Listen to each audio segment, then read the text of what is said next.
Hey hi வணக்கம். So group 4 எக்ஸாமுக்கு பயங்கரமாக தயாராகிட்டு இருப்பீங்க, புரியுது. லாஸ்ட் டைம் நல்லா ப்ரிப்பேர் பண்ணுங்கள். எவ்வளோ முடியுமோ அவ்வளோ தூரம் ஒரு அதிகப்படியான எஃபர்ட்ஸ் கொடுங்க. அதெல்லாம் நல்ல விஷயம் தான், ரொம்ப ரொம்ப நல்ல விஷயம். நல்லா படிங்க. அண்ட் ஒரு விஷயம் நல்லா ஞாபகம் வச்சுக்கோங்க, நம்ம ப்ரிப்பரேஷன் அது எந்த அளவுக்கு ரொம்ப முக்கியமோ அதே அளவுக்கு எக்ஸாம் ஹாலில் ஒரு ப்ரெஷர் இருக்கும். அதாவது லாஸ்ட் ஆஃப் அன் ஹவரும்பாங்க, டக்குன்னு நீங்கள் மேபி நல்லா பண்ணுவீங்க, பட் இருந்தால் கூட ஏதாவது ஒரு ஓஎம்ஆரில் ஒரு கொஸ்டின் மாற்றி ஷேர் பண்ணிட்டா ஒரு பெரிய ப்ரெஷர் பில்ட் ஆகி அதனால மற்ற கொஸ்டின்ஸ் மிஸ் பண்ணிடக்கூடாது. இது மாதிரி எக்ஸாம் ஹாலுக்குன்னு ஒரு டிஃப்ரெண்ட்டான ஒரு அப்ரோச் இருக்குல்ல. இப்போ கூட பாருங்கள், குரூப் 1 எக்ஸாமில் வெளியே கொஸ்டின் பேப்பர் வச்சு படித்து பார்த்தா நல்ல கொஸ்டின் பேப்பர் ஈஸியாக இருக்குன்னு நினைக்கலாம். எக்ஸாம் ஹாலில் உட்காந்து படித்து பார்த்தா தான், அந்த ப்ரெஷருக்கு நடுவில் படித்து பார்த்தா தான் அதோட அந்த டஃப் என்னங்கிறது, அந்த கடினம் என்னங்கிறது உங்களுக்கு புரியும். ஸோ அதனால ப்ராக்டிஸ் ரொம்ப ரொம்ப முக்கியம். வரக்கூடிய சனிக்கிழமை நம்மளோட வெராண்டா ரேஸ் பிரான்ச்சஸ் எல்லாத்துலேயுமே, தமிழ்நாட்டில் இருக்கக்கூடிய எல்லா பிரான்ச்சஸ்லையும் ஒரு மார்க் டெஸ்ட் ஒன்று கண்டக்ட் பண்ணுறாங்க.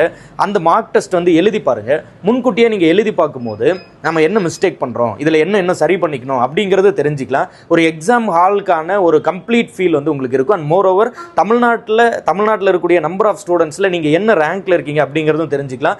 ஓவரால் தமிழ்நாடு ஃபுல்லாக சேர்த்து ஒரு ரேங்க் லிஸ்ட்டும் நம்ம பப்ளிஷ் பண்ண போகிறோம். அதனால முன்கூட்டியே எக்ஸாமை ஒரு ஒரு எக்ஸாம், கவர்மெண்ட்டோட எக்ஸாம் எந்த மாதிரி இருக்குமோ அதே ஃபீல்டில் ஒரு மார்க் டெஸ்ட் ஒன்று கொடுத்து பாருங்கள், எழுதி பாருங்கள். அந்த மார்க் டெஸ்ட் மூலமாக நம்ம அடுத்த எக்ஸாம் ஹால் எப்படி இருக்கும் அப்படிங்கிறத தெரிஞ்சு அதில் ஏதாவது மிஸ்டேக்ஸ் இருந்ததுன்னா அதை கரெக்ஷன் பண்ணி இன்னும் நல்லா என்ரிச்சாக ஒரு சூப்பரான ஒரு பர்ஃபார்மன்ஸ் கொடுக்கலாம்.